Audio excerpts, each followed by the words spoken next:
Voilà, bonjour mes frères et sœurs. Amen. Et bon dimanche. Amen. Dans l'oxygène du ciel de Dieu. Amen. Je vous encourage à disposer votre cœur à l'écoute de la voix de Dieu au travers de la parole. Et si vous voulez bien le suivre, on fera la lecture du psaume 126. Le psaume 126.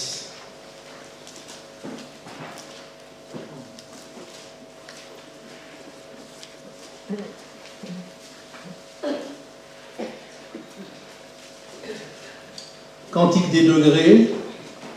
Quand l'Éternel ramena les captifs de Sion, nous étions comme ceux qui font un rêve. Alors notre bouche était remplie de cris de joie et notre langue de chants d'allégresse. Alors on disait parmi les nations, l'Éternel a fait pour eux de grandes choses. L'Éternel a fait pour nous de grandes choses. Nous sommes dans la joie. L'Éternel ramène nos captifs comme des ruisseaux dans le midi. Ceux qui sèment avec larmes moissonneront avec chant d'allégresse, et celui qui marche en pleurant, quand il porte la semence, il revient avec allégresse quand il porte ses gerbes. Amen. Amen. Pour rester dans le contexte de la lecture de ce psaume, le peuple d'Israël avait été déporté à Babylone. Il avait été déporté parce qu'il s'était éloigné des voies de Dieu. Pourtant, les prophètes avaient donné de la voix. Ils avaient averti le peuple. Ils avaient parlé pour ramener le peuple de Dieu à son bon sens, pour les amener en quelque sorte à réformer leur voix. Mais vous savez, quand le cœur et les oreilles sont incirconcis, on n'entend pas grand-chose, ils ont fait la sourde oreille. Alors Dieu leur a donné le salaire de leur endurcissement et il a permis qu'ils soient déportés à Babylone pendant quelques dizaines d'années. Alors loin de leur terre, loin de leur temple, ils étaient là en train d'égrener leur journée dans la morosité, dans la tristesse. D'ailleurs, le psaume 137, au verset 2, nous renseigne sur le climat spirituel, sur le climat moral qui régnait au milieu du peuple. Et ce psaume 137 dit ceci: sur les bords des fleuves de Babylone, nous étions assis et nous pleurions. En nous souvenant de Sion, au saule de la contrée, vous savez, les arbres qui bordent les fleuves, au saule de la contrée, nous avions suspendu nos harpes. Et là, nos vainqueurs nous demandaient des chants, et nos oppresseurs de la joie, ils disaient: mais chantez-nous quelques-uns des cantiques de Sion. Et nous leur répondions: comment chanterions-nous les cantiques de l'Éternel sur une terre étrangère? Les chants, les beaux chants. Vous savez qu'on aime bien nous chanter les cantiques d'Israël. Ils sont souvent en mineur. Jeunes et vieux se réjouiront. Et puis l'hymne aussi, oh, prends mon âme, prends la scène. On aime chanter ces chants. Les chants avaient cessé. Les harpes s'étaient tues. Ils avaient perdu. Là-bas, loin de leur terre, loin de leur temple, en captivité à Babylone, ils avaient vraiment perdu la joie de vivre. Il faut dire qu'aucun être humain n'est fait pour vivre en captivité. Je peux comprendre, ils avaient cessé les chants et ils avaient approché leur arme. Aucun être humain n'est fait pour vivre en captivité, pas plus d'ailleurs que l'oiseau est fait pour vivre en cage. Si nous pouvions comprendre le chant de l'oiseau dans sa cage, peut-être que nous entendrions des complaintes. Nous disons, ah, quel beau chant, quel beau sifflet. Mais vous croyez vraiment qu'un oiseau en cage peut se réjouir? Je pense qu'il vous dirait, pourquoi vous m'avez enfermé dans une cage? Dieu n'a-t-il pas fait l'étendue? Ma nature n'est-elle pas de voler? Pas plus que le poisson est fait pour vivre dans un bocal. Nous ne pouvons pas voir ces larmes parce qu'elles se confondent avec l'eau du bocal. Mais si le poisson pouvait parler, il nous dirait la même chose. Pourquoi vous m'avez enfermé dans ce bocal, dans quelques centilitres d'eau? Est-ce que Dieu n'a pas fait la mer pour qu'on puisse nager? Est-ce qu'il n'a pas fait les fleuves? Est-ce qu'il n'a pas fait les rivières? Est-ce qu'il n'a pas fait les étangs pour qu'on puisse s'ébrouer, nager? Pourquoi vous m'avez enfermé? Et on peut comprendre l'état moral des captifs d'Israël lorsqu'ils étaient à Babylone. Chantez-nous donc les cantiques de votre pays, chantez! Comment nous chanterions les cantiques de l'Éternel dans un pays étranger? Vous savez, pour nous, Français, on n'est pas en captivité. Nous sommes un peuple libre, et merci encore une fois de plus, et jamais nous ne le remercierons assez, pour la liberté que nous avons de nous rassembler. Nous comprendrons quand nous deviendrons vieux, moi je le suis déjà un peu, mais vous savez, nos aînés qui restent à la maison, parce qu'ils ne peuvent plus venir dans la maison de Dieu, pour eux c'est une punition presque. Vous comprenez ce que je veux dire? C'est terrible pour eux. Et quand on n'a plus la force de se déplacer, quand on n'a plus les moyens de venir dans l'Assemblée. Pour nous, Français, on n'est pas prisonniers, on vit même dans un pays qui est plein de confort. Je pense même que ce confort, il nous est envié par les gens du tiers-monde. Nous avons le frigo, nous avons le congélateur, nous avons le téléphone portable, nous avons la... Comment vous appelez ça là? Pour repasser de la vapeur. Là, voilà. Là, on a la centrale vapeur. On a tout ce qu'il faut. Franchement. Même par rapport à nos aînés d'il y a 60 ans, s'ils pouvaient revenir à la vie, ils nous envieraient de vivre comme on vit.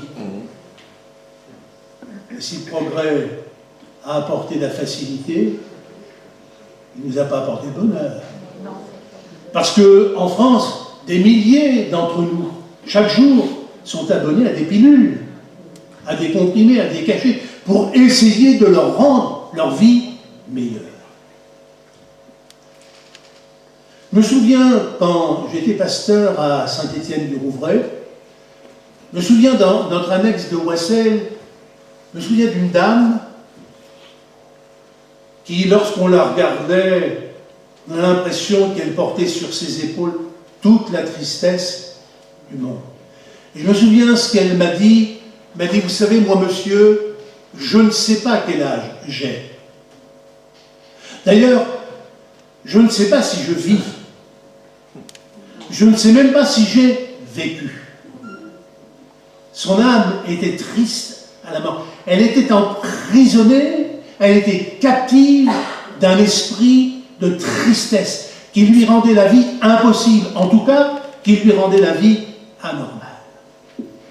Ah, on vit dans du confort, mais beaucoup de gens vivent aussi en captivité intérieure. Peut-être, et en pensant à ce psaume, j'ai forcément pensé à vous, peut-être que parmi nous ce matin, il y a des personnes qui sont captives depuis des années d'un esprit qui leur rend la vie anormale, qui leur rend la vie impossible. Et le malheur, c'est que vous êtes peut-être habitué à vivre dans l'état où vous êtes. C'est ça le malheur. On finit par s'habituer. On finit par dire, ben, c'est comme ça, qu'est-ce que vous voulez? C'est la fatalité. Mais laissez-moi vous dire que la fatalité, elle n'existe que pour celui qui y croit. Avec Dieu, la fatalité, ça n'existe pas.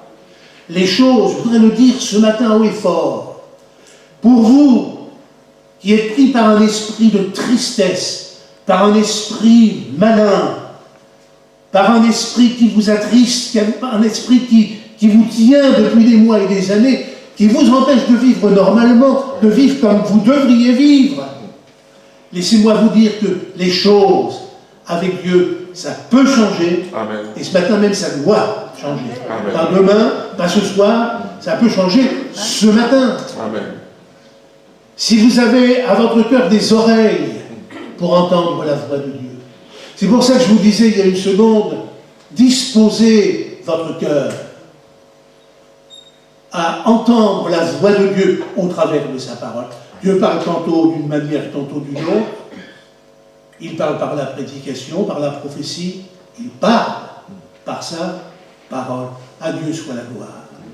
Et alors que les fils d'Israël étaient captifs à Babylone, Dieu avait parlé par la bouche d'un de ses prophètes, par la bouche du prophète Ézéchiel, et au chapitre 37 de son livre, à partir du verset 12, Dieu avait dit ceci: « Ainsi parle le Seigneur, l'Éternel, voici, écoutez bien, et recevez la parole de Dieu. » Parce que cette parole, c'est aussi pour vous ce matin. C'est pour toi, ami.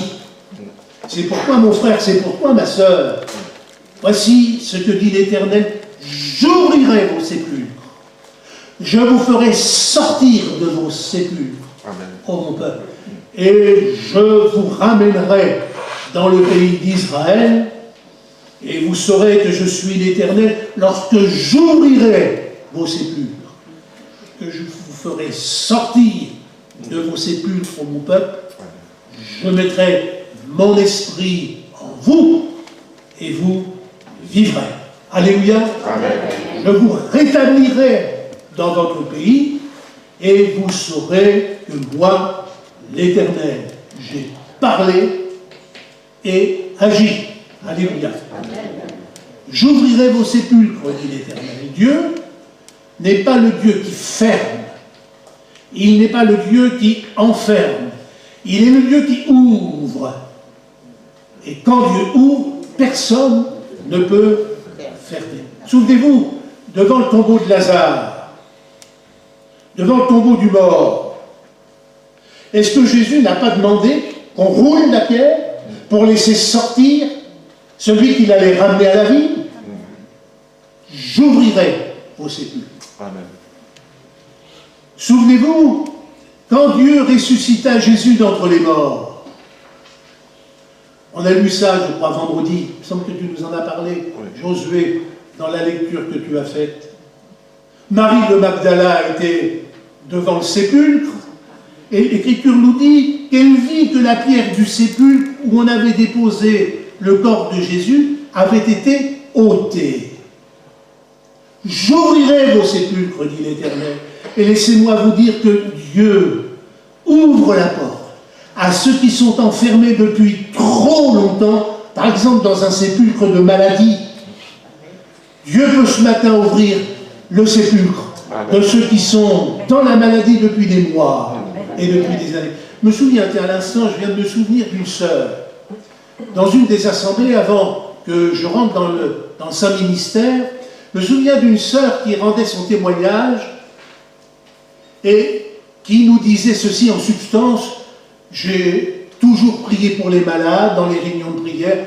Vous savez, c'est une sœur de longue date, ça faisait 50 ans qu'elle était au moins dans l'église, et elle disait: j'ai toujours prié pour les malades, pour les malades, pour les malades. Elle n'en oubliait aucun.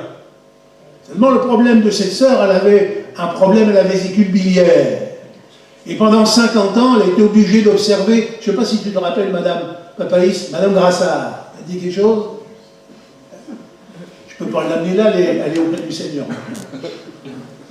Elle avait un problème terrible à la vésicule biliaire, et pendant 50 ans, elle était obligée de suivre un régime pour essayer de vivre normalement avec une vésicule qui était mal en point.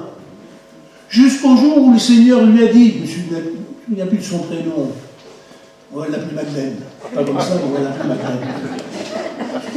Jusqu'au jour où le Seigneur lui a dit: Madeleine, tu pries pour les autres, c'est bien, mais est-ce que tu as prié pour toi?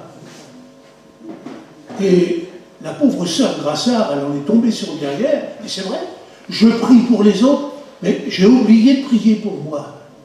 Il a fallu que Dieu lui dise, as-tu prié pour toi, pour que tu sois débarrassé de ta maladie? Et elle a prié, comme le Seigneur lui a demandé, et le lendemain, jusqu'au jour de sa mort, elle a pu manger normalement, sans prendre aucun comprimé.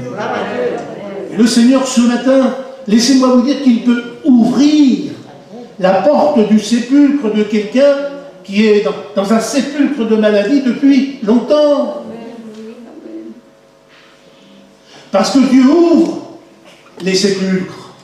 Il est le Dieu qui ouvre. Personne ne peut fermer quand il ouvre. Il ouvre la porte du sépulcre de ceux qui sont tourmentés par un mauvais esprit, qui vous rend la vie impossible. Ah, excusez l'expression peut-être brutale, cet esprit qui vous... Comment on pourrait dire? Qui vous ruine la vie. Il peut ouvrir ce matin. Si vous regardez à lui, si vous venez à lui, si vous lui demandez du fond de votre cœur, si vous le suppliez, Seigneur, j'en peux plus. Un petit peu comme ce lépreux qui en avait assez de vivre avec sa lèpre. Vous ne voulez plus, lui, vivre avec sa lèpre. Il ne voulait plus. Vous savez, quand on a marre de quelque chose, quand on ne veut plus, on ne veut plus. On fait autre chose que de balbutier une prière. On crie, on supplie. Toutes les entrailles, n'est-ce pas, du corps montent dans les cordes vocales. Et on demande au Seigneur, Seigneur, s'il te plaît, comme le lépreux, Seigneur, d'abord il est tombé à genoux au pied du Seigneur et lui a dit d'un ton suppliant, dit l'Écriture, si tu le veux, tu peux me rendre pur. Il y avait une telle intensité dans sa prière que le Seigneur l'a regardé et lui dit, je le veux, sois pur. Béni soit Dieu. Il peut ce matin, il veut ce matin. Comprenez-vous cela, mes frères, mes sœurs, mes amis? Ça suffit que cet esprit immonde, cet esprit de tristesse, cet esprit de maladie, te pourrisse la vie. Ça suffit. Dieu avait parlé, alors qu'ils étaient captifs à Babylone, j'ouvrirai vos sépulcres et je vous ramènerai en quelque sorte à la normale. Alléluia, à la normale, je vous ramènerai dans votre pays. Il ouvre aussi le sépulcre de ceux qui sont tourmentés par une mauvaise conscience. C'est terrible d'avoir une mauvaise conscience.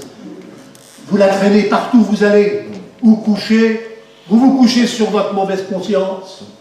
Vous mangez, paf, ça vous revient à l'esprit, ça vous colle à la peau. C'est terrible, ça vous pourrit la vie, la mauvaise conscience. Peut-être que quelqu'un me comprendra ici, sans arrêt confronté à sa conscience, à sa mauvaise conscience. Mais quand le Seigneur fait passer son sang sur notre conscience, elle devient comme un doux oreiller. Tranquille. Tranquille. Je me couche et je m'endors en paix, car toi seul, Éternel, tu es ma sécurité dans ma vie. Ça, c'est l'Écriture. Ça, c'est l'Écriture. Jésus disait, l'Esprit du Seigneur est sur moi, car il m'a oint pour annoncer une bonne nouvelle aux pauvres. Il m'a envoyé pour guérir ceux qui ont le cœur brisé, pour proclamer aux captifs la délivrance et aux aveugles le recouvrement de la vue. Il ajoute, pour renvoyer libres les opprimés. Dieu ouvre les sépulcres. Amen. Et quand il ouvre, personne ne fait. Ce matin dans l'auditoire, Dieu veut ouvrir le sépulcre de quelqu'un qui est pris par un esprit de tristesse. Laissez-moi vous dire que si les hommes n'ont pas réussi à vous donner un peu de confort de vie, si les médicaments ne sont pas suffisants, Dieu, lui, peut briser les verrous de fer. Amen.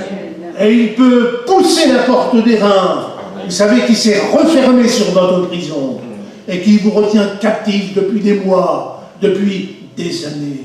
Jésus disait à ceux qui veulent bien l'entendre, à ceux qui en ont assez de souffrir, à ceux qui en ont assez d'être opprimés, ils ne vivent pas, ils survivent comme cette sœur Vous savez, je vous ai raconté, je ne sais pas quel âge j'ai, je ne sais pas si je vis, je ne sais même pas si j'ai vécu. Le Seigneur disait, si moi, le Fils de Dieu, je vous affranchis, vous serez réellement libres. Il est celui qui ouvre les tombeaux. Il est celui qui ouvre les sépulcres. Il est celui qui nous rend à la vie. De mort que nous étions, il nous a rendus à la vie. À son nom soit la gloire. Lépreux, il est venu au pied du Seigneur, mais il est reparti guéri. Lorsque le temps de l'Exode a touché à sa fin, après quelques dizaines d'années, l'Écriture nous dit que l'Éternel réveilla l'esprit de Cyrus, qui était roi de Perse, et qui a permis que les captifs d'Israël retournent dans leur pays. Parce que je voudrais vous dire que pour son peuple, Dieu est le Dieu des délivrances. Amen. Dieu s'est souvenu qu'il avait dit par la bouche du prophète Ézéchiel, j'ouvrirai vos sépulcres. Vous savez, mes frères et mes sœurs, mes amis, Dieu a de la mémoire. Il n'oublie pas ce qu'il dit. D'ailleurs, l'Écriture nous dit que toutes les promesses de Dieu sont oui et amen. Répétez-le-moi. Oui et amen. Oui et amen. Elles sont certaines. Nous avons l'habitude de dire que ce que sa bouche a dit, sa main l'accomplit. Vous savez, Dieu n'oublie personne. Dieu s'est souvenu de son peuple, qui était là dans la tristesse, dans la captivité, qui avait une vie anormale, qui avait arrêté les chants, qui avait accroché leur harpe au saut du pays. Il s'est souvenu de son peuple, comme il s'est souvenu de son peuple lorsqu'il était captif en Égypte. Il a entendu leurs cris, il a vu leurs larmes. Et quand Dieu se lève, ça change. Dieu dit dans le prophète Ésaïe, écoutez bien, c'est un verset que vous devriez apprendre par cœur. C'est un verset qui devrait remonter à la surface au moins une fois par semaine. Une femme, oublie-t-elle l'enfant qu'elle allait? N'a-t-elle pas pitié du fruit de ses entrailles? Eh bien, quand elle l'oublierait, moi, dit l'Éternel, je ne t'oublierai point, voici, je t'ai gravé sur mes mains. Alléluia.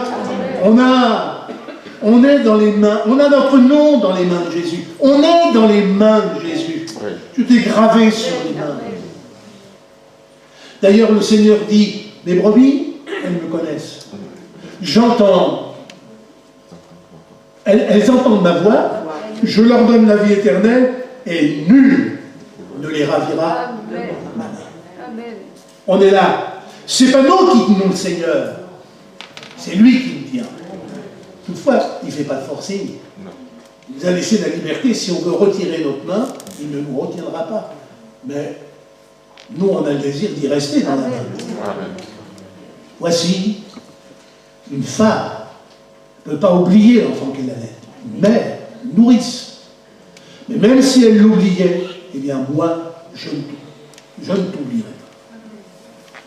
Quand ceux qui étaient restés au pays d'Israël, alors que les captifs étaient au moins à Babylone, quand ceux qui étaient restés au pays virent les exilés d'Israël de retour au pays, ils n'en croyaient pas leurs yeux. Le psaume 126 dit ceci, nous étions comme ceux qui font un rêve. Un rêve. Un petit peu comme Jacob. Souvenez-vous, les fils de Jacob avaient dit à leur père, tu sais ton fils Joseph, là, ton petit chouchou, il est mort. Il est mort. Regarde, on a apporté ses vêtements, une bête féroce l'a déchiré. Regarde, c'est son sang. Et le père Jacob, il était là consterné. Son fils, son petit chéri, son petit dernier, son préféré. Mais le monde s'est écroulé pour lui. Et figurez-vous que 13 ans après, parce que Joseph est arrivé à 17 ans d'Égypte, et à 30 ans, il se tenait devant Pharaon. Et 13 ans après, les fils de Jacob dirent à leur père, tu sais papa, on va t'annoncer une bonne nouvelle. Ton fils Joseph, il est vivant. Ton fils Joseph, il vit, il est en Égypte. Regarde, il nous a envoyé tous ses chars, il nous a envoyé tout le blé, tout ça. Regarde. Et quand Jacob a entendu que son fils vivait, l'Écriture nous dit que son esprit se ranima. Béni soit Dieu. Oh, c'était presque comme un rêve. Est-ce possible? Est-ce possible? J'espérais plus rien. Il n'y avait plus rien à faire, mon fils était mort. Et voilà que d'un seul coup, on me dit qu'il est vivant. Nous étions, disent ceux qui étaient restés au pays, comme ceux qui font un petit peu comme Pierre aussi. Vous savez, quand il a été miraculeusement délivré de sa prison, vous vous souvenez? L'ange est arrivé dans la prison, et puis Pierre était là, et il ne savait pas que ce qui arrivait, c'était réel. Il pensait avoir une vision. Et dans Parole de vie, l'Écriture nous dit, il pensait qu'il était en train de faire un rêve. Mais je vais vous dire, mes frères, mes sœurs et mes amis, Dieu, il convertit les rêves en réalité. Amen. La preuve, c'est qu'il est sorti. J'ouvrirai vos sépulcres. Je rétablirai les choses. Je vous renverrai dans votre pays. Amen. Où là, vous pourrez enfin mener une vie normale. Amen. Ceux qui virent les captifs revenir, ben, ils s'y attendaient plus. C'était inespéré. Comme peut-être tu penses que ton cas est désespéré, toi. Tu n'espères plus rien parce qu'il y a trop de temps que tu es comme cela. Non à la fatalité. Ça doit changer. Amen. Il faut que ça change. Amen. Parce que Dieu est là, parce que Dieu a parlé. J'ouvrirai vos sépulcres. Voilà ce que Dieu dit. Tu entends ce matin? Est-ce que ton cœur a assez d'oreilles pour entendre? J'ouvrirai vos sépulcres. Fais sortir du malheureux état dans lequel un esprit de ténèbres, un esprit malin, esprit de maladie, esprit d'infirmité, tout ce que vous voulez bien, tous les mauvais esprits, pour rendre la vie impossible. Heureusement que le Seigneur est là. Y a-t-il rien qui soit étonnant me donner? Y a-t-il rien qui soit étonnant de la part de l'Éternel? Ah, c'est formidable. Il se demandait, en voyant les captifs revenir au pays, si c'était possible, ils n'attendaient plus rien. Et je vais vous dire, avec Dieu, tout est possible. Amen. Oui, c'est possible. Ils étaient habitués à ne plus revoir les captifs. Mais vous savez, avec Dieu, il faut... Amen. Il faut s'attendre à tout. Parce que Dieu est parfois, et même souvent, le Dieu du tout à coup. On ne s'attend plus à rien. Et puis voilà ça arrive. Voilà ça arrive. On ne s'y attendait pas. Dieu a rendu à son peuple son pays et son temple. Après des dizaines d'années de captivité, il les a rendus à la liberté et il a converti leurs larmes en cris de joie. Alléluia. Alors, les nations qui étaient autour du pays d'Israël et qui ont vu cela, mais ils disaient, oh, l'Éternel a fait pour eux de grandes choses. Comme les nations ont dit la même chose quand le peuple hébreu était esclave en Égypte. Et quand ils sont sortis du pays d'Égypte, les nations disaient, ah, l'Éternel, le Dieu d'Israël, a fait pour eux de grandes choses. Mais Israël a dit, oui, l'Éternel a fait pour nous de grandes choses. Permettez que j'ajoute, l'Éternel a fait pour toi, pour moi. Hein? Pour moi, il a fait de grandes choses. Dieu est étonnant. N'a-t-il pas permis qu'un esclave de son peuple devienne le gouverneur de toute l'Égypte en 13 années de temps?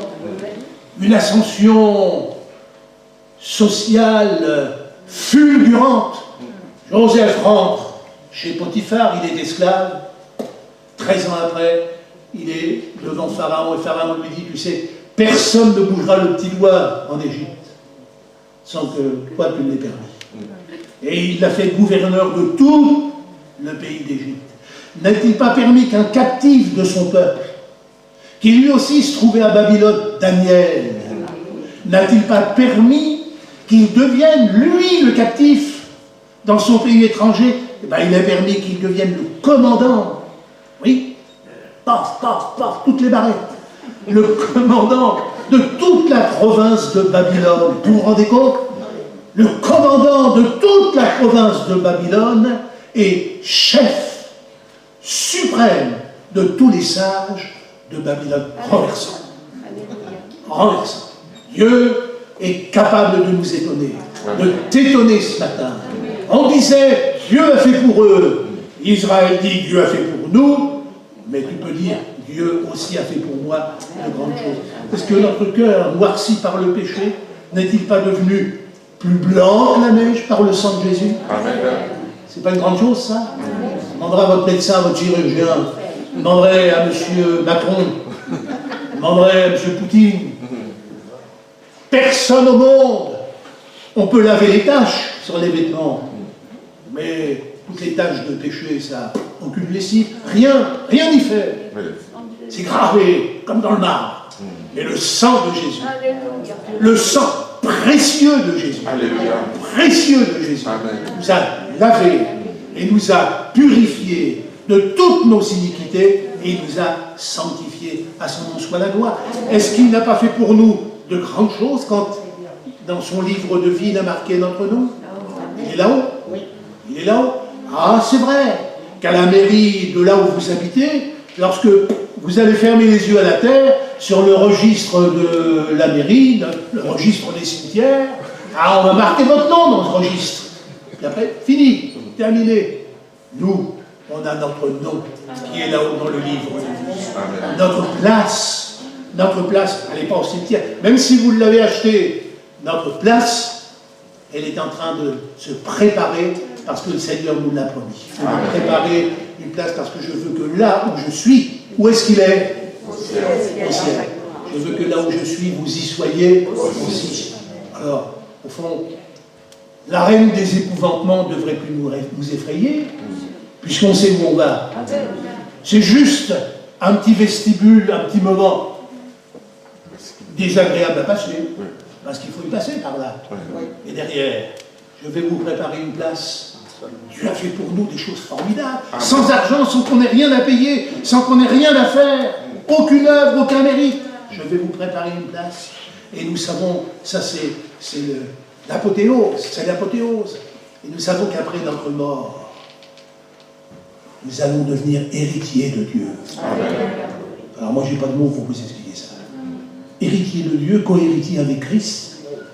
Vous savez, les morts, quand ils meurent, vous pouvez leur mettre leur costume du dimanche. Autrefois, on faisait ça en France, je ne sais pas comment en Afrique. Avec les gris-gris, peut-être qu'ils étaient enterrés. Non, je ne sais pas comment. Habillés en blanc. Habillés en blanc? Ouais. Ben oui, même s'ils avaient été en noir, hein, ça ne changeait pas la situation, ils étaient morts. Comment est-ce que je veux dire? On habillait les morts, on leur mettait leur costume du dimanche. Enfin, si vous êtes un peu de ma génération, on leur mettait leurs beaux habits, quelquefois même la montre. Vous savez, là où ils vont, le temps, on me l'a gardé pour les héritiers, parce que là où vous allez, le temps ne compte plus. Et puis c'est fini. C'est fini. Tout ce qu'ils ont acquis pendant leur vie, c'est terminé. Ils n'emmènent rien. Pas même un bouton de veste ou un bouton de chemise. Dieu a fait pour moi de grandes choses. Héritier de Dieu et co-héritier de Christ. Tout ce qui est à Dieu, c'est à nous. Ça me donne le vertige. Je n'arrive même pas à comprendre la grandeur, ce que le Seigneur a fait à la croix pour nous. Tout le bénéfice que nous pouvons tirer de ses souffrances. Tout le bénéfice que nous pouvons retirer de son amour. L'Écriture nous dit que Jésus lui comble à son amour lorsqu'il a lavé les pieds de son disciple. Mais j'aurais presque voulu trouver dans les Écritures que Dieu a mis le comble à son amour pour nous quand il est allé jusqu'au bout à la croix du Calvaire. Il aurait pu sursoir. Il aurait pu respirer un petit peu avant d'accomplir l'œuvre. Père, s'il est possible, éloigne de moi cette coupe. Et tout de suite, il s'est repris. Parce qu'il en était de notre bonheur. Il en était du sort éternel. Il en était de notre salut. Non pas ce que je veux, mais ce que Dieu a fait pour nous de grandes choses. Ce matin, c'est ça que je voulais vous dire tout simplement ce matin. C'est ça. Fini la captivité. Amen. Terminé. Ce matin, Dieu peut ouvrir votre sépulcre afin que vous puissiez enfin vivre une vie normale. Et la vie normale, c'est avec Dieu de goûter à sa paix et à sa joie, qui seront votre partage de tous les jours. Vous savez, on peut manquer de tout, mais quand on a la paix de Dieu, on a tout. Amen. Quand la joie de Dieu est en nous, elle est notre force. Amen. On n'a pas besoin d'une Maserati, d'une Ferrari, d'une Jaguar. On n'a pas besoin d'un château en Espagne, tout ce que vous voulez dire. Le propre d'une vie normale avec Dieu, c'est de goûter à sa paix. C'est de goûter à sa joie. C'est qu'elle devienne effective et réelle. Parce que vous en rêviez. Ah, si je pouvais avoir la joie. Ah, si je pouvais avoir la paix. Eh bien, Dieu veut convertir le rêve en réalité. Amen. Juste un tout petit mot avant de terminer. Ne vous abandonnez pas à la fatalité. Je me répète à bon escient, la fatalité n'existe que pour celui et celle qui y croit. Ayez assez d'oreilles pour entendre ce que je vous dis. Votre sort, S-O-R-T, votre sort n'est pas de subir. Votre sort, c'est de demander à Dieu, ce matin, avec profondeur, avec sincérité, de tout votre cœur, c'est de demander à Dieu qu'il ouvre votre sépulcre pour que vous puissiez enfin retrouver une vie normale. Une vie où vous allez pouvoir goûter enfin à la joie de vivre. Comme les captifs de Sion ont repris leur harpe, ils ont repris leur chant quand ils sont revenus au pays. Dieu a effacé toutes leurs peines, comme ce matin il peut le faire pour vous. Amen. Ils se sont mis à chanter. Tu te remettras à chanter. Alléluia. Tu as cessé de jouer, Dieu jouera encore. Amen. Ça, c'est le propre de Dieu. Parce que Dieu est pour nous le Dieu des délivrances. Croyez en Dieu. Réfugiez-vous dans les promesses de Dieu. Et ce que Dieu a fait pour eux, il veut et peut aussi le faire pour vous. Je n'ai pas suffisamment de temps pour méditer le restant du psaume. Mais à bien regarder, quand vous regardez le psaume 26, il y a deux moitiés. La première et la seconde moitié. Ça s'appelle le jeu des contrastes. Le contraste de la première moitié, c'est qu'il est parlé au tout début de captivité, il est parlé de larmes, il est parlé de tristesse, pour finir en cri de joie. Amen. Regardez bien le psaume 126. Et la seconde moitié, c'est exactement la même chose. Ceux qui sèment avec larmes, il en est parlé des larmes, ils moissonneront avec des chants d'allégresse. Dieu change le mal en bien. Amen. Amen. Ceux qui sèment avec larmes moissonneront avec chants d'allégresse. Celui qui marche en pleurant, on les a encore, les larmes et les pleurs. Quand il porte la semence, il revient avec allégresse. Vous voyez le contraste. Dans la première moitié, dans la seconde moitié. Que Dieu nous bénisse ensemble.